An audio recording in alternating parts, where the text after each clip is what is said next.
जरांगे पाटिल ने मराठा आरक्षण की वजह से सभी दलों की नींद उड़ाई हुई है। वहीं जरांगे ने अगर किसी का सबसे ज्यादा नुकसान पहुंचाया है तो वो है महायुति की नाक में दम करने वाले जरांगे ने अब महाराष्ट्र में एक दांव और चला है। एक वक्त तो ये माना जा रहा था कि महाराष्ट्र की लड़ाई में भारतीय जनता पार्टी के लिए सबसे मुश्किल मराठा आरक्षण आंदोलन के चलते मराठों की नाराजगी हो सकती है। फिर जब मराठा आरक्षण की अलख जगाने वाले जरांगे पाटिल ने अपने प्रत्याशी खड़े करने की घोषणा कर दी तो एक बार ऐसा लगा कि अब तो कांग्रेस, शिवसेना, यूबीटी और एनसीपी शरद पवार को नुकसान होना तय है। बदलने घटनाक्रम में अब पाटिल ने अपने प्रत्याशियों को हटा लिया है और मराठों को अपने विवेक के आधार पर किसी को भी वोट देने की अपील करती है। देखने में तो ऐसा लग रहा है ये बीजेपी के लिए खुशखबरी है, पर वास्तव में ऐसा नहीं है। कांग्रेस और शिवसेना और एनसीपी भी इसे अपने लिए एक खुशखबरी ही मान रही है। क्या ऐसा संभव है कि जरांगे पाटिल का मैदान से हटना दोनों ही गठबंधनों के लिए फायदेमंद हो? आइए देखते हैं कि पाटिल के फैसले से किसे फायदा हो सकता है और किसका नुकसान हो सकता है।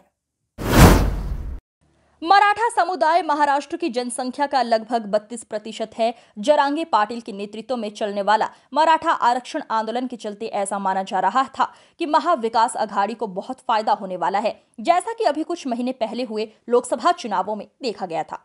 एमवीए ने मराठवाड़ा में 8 में से 7 सीटें जीती, जो मराठा आंदोलन का केंद्र है। मराठों की नाराजगी के चलते ही कई प्रमुख भाजपा नेता भी हारे थे। 2019 के चुनावों में भाजपा ने इन 8 लोकसभा सीटों में से 4 पर जीत हासिल की थी, जबकि उसके सहयोगी शिवसेना तब एकजुट ने 3 पर जीत दर्ज की थी। कांग्रेस एनसीपी को तब कोई सीट नहीं मिली थी। मनोज जरांगे पाटिल ने किसी भी उम्मीदवार का समर्थन नहीं करने का चौंकाने वाला निर्णय लिया है।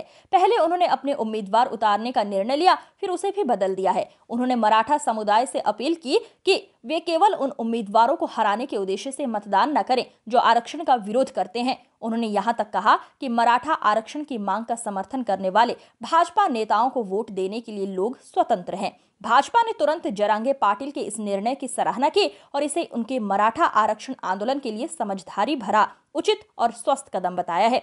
वहीं सोमवार सुबह 9:30 बजे घोषणा करते हैं कि वो किसी भी उम्मीदवार का समर्थन नहीं करेंगे, ये कहते हुए कि मित्र दलों ने समय पर नामों की सूची नहीं भेजी थी। उन्होंने दावा किया कि वो किसी दबाव में नहीं है। मराठा समुदाय से अपनी मर्जी के अनुसार वोट देने का अनुरोध करते हुए जरांगे पाटिल कहते हैं कि कुछ बाधाओं के कारण हमारे गठबंधन के साझेदारों से सूची नहीं मिल सकी।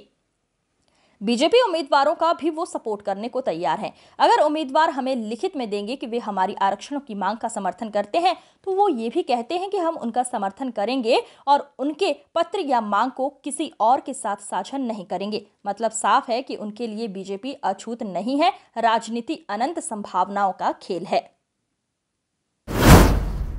इस अंक में फिलहाल इतना ही। अगले अंक में फिर होगी मुलाकात। तब तक के लिए नमस्कार।